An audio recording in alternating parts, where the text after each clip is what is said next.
the Select Committee to Study Governmental Operations with Respect to Intelligence Activities, United States Senate, 94th Congress, Second Session, Report number 94-755, April 26, 1976, page 49 states, this directive empowered the Secretary of State to coordinate overseas information activities designed to counter communism. A top-secret annex to NSC-4, which was NSC-4 Alpha, or 4A, for those of you who are confused by military terms, instructed the Director of Central Intelligence to undertake covert psychological activities in pursuit of the aims set forth in NSC-4, and secretly was to run a psychological operation against the American public to hide the presence of UFOs and aliens. The initial authority given the CIA for covert operations under NSC-4A did not establish formal procedures for either coordinating or approving these operations. How many of you understand what I just said to you? Not too many. Let me explain it. What this means, the initial authority given the CIA for covert operations under NSC-4 Alpha did not establish formal procedures for either coordinating or approving these operations. That means they had to answer to no one. It means go do what you got to do. Don't bring any dirt back here, because we don't want to see it. Just get the job done. Don't ask anybody. Don't report to anybody. That's exactly what it means. It simply directed the DCI, which is the Director of Central Intelligence, to undertake covert actions and to ensure, through liaison with state and defense, that the resulting operations were consistent with American policy. The only guideline was that it was consistent with American policy.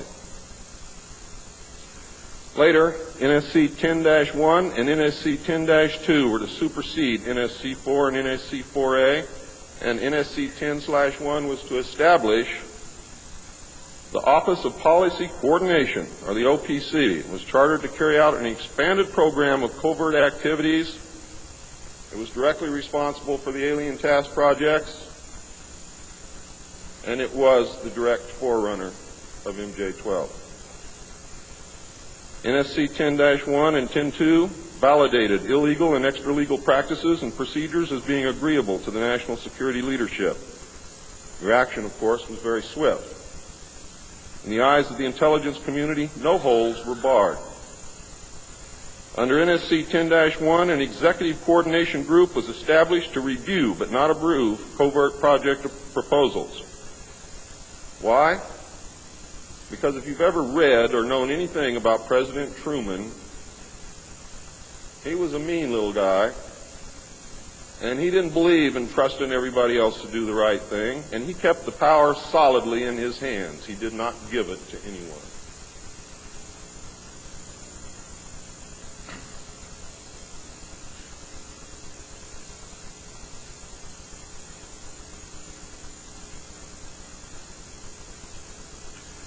The ECG was secretly tasked to coordinate the alien projects. NSC 10-1 and 2 were interpreted to mean that no one at the top wanted to know about anything until it was over and successful.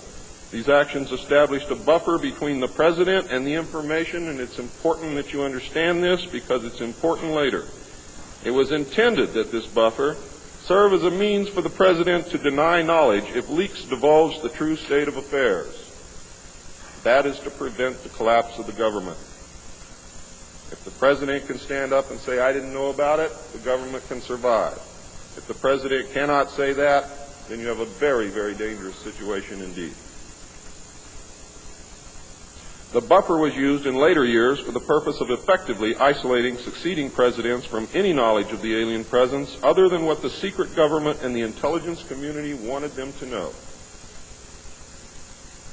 NSC 10-2 established a study panel which met secretly and was made up of the scientific minds of the day and may very well have included some of those names which are on the fraudulent document known as Majestic 12 or the Eisenhower briefing document, which is in reality a contingency plan to lead you right through the Rose Garden.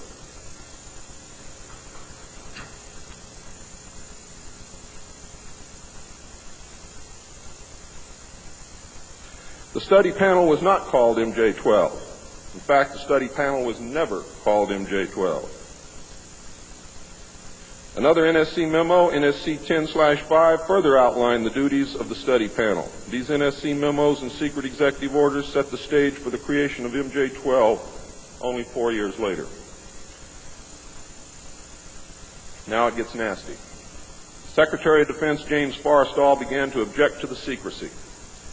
He was a very idealistic and religious man who believed that the public should be told.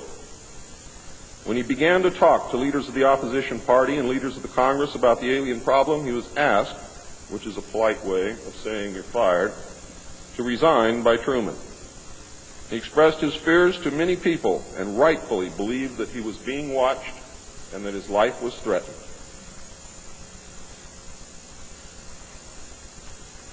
This was interpreted by those who were ignorant of the facts as paranoia, because most people had no knowledge of what was really going on.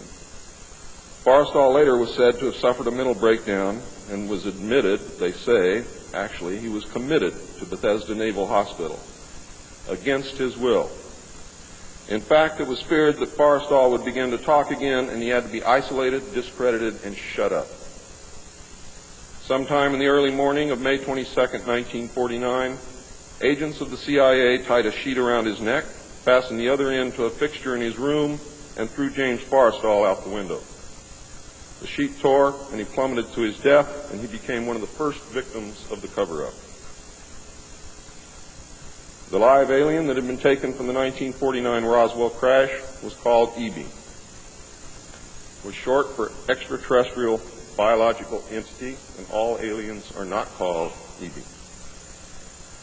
EB had a tendency to lie, and for over a year would give only the desired answers to questions asked. Those questions which would have resulted in an undesirable answer went unanswered. At some point during the second year of captivity, he began to open up, and the information derived from EB was startling, to say the least. And this compilation of his revelations became the foundation of what would later be finished, called the Yellow Book.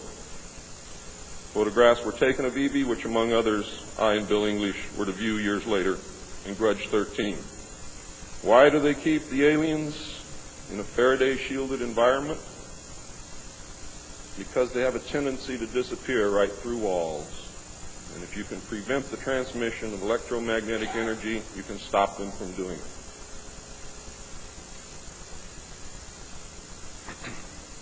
In late 1951, EB became ill.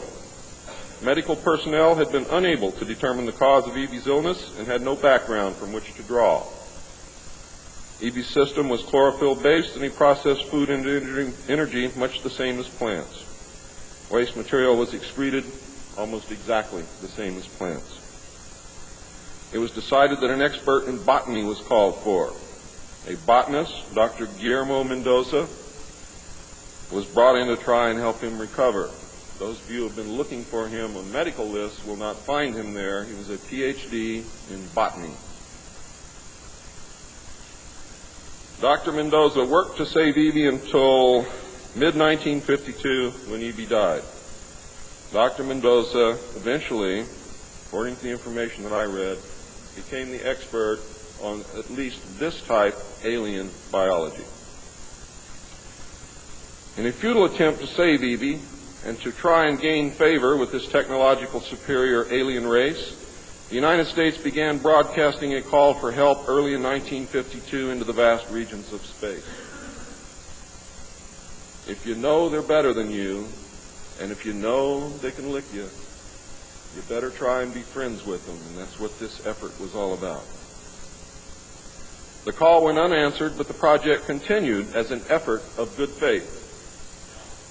President Truman created the super-secret National Security Agency by secret executive order on November 4th, 1952, and until recent years, there wasn't 1 in 50,000 people in the United States who even knew it existed. Its primary purpose was to decipher the alien communications and language and establish a dialogue with the aliens. This most urgent task was a continuation of the earlier effort and was codenamed Sigma.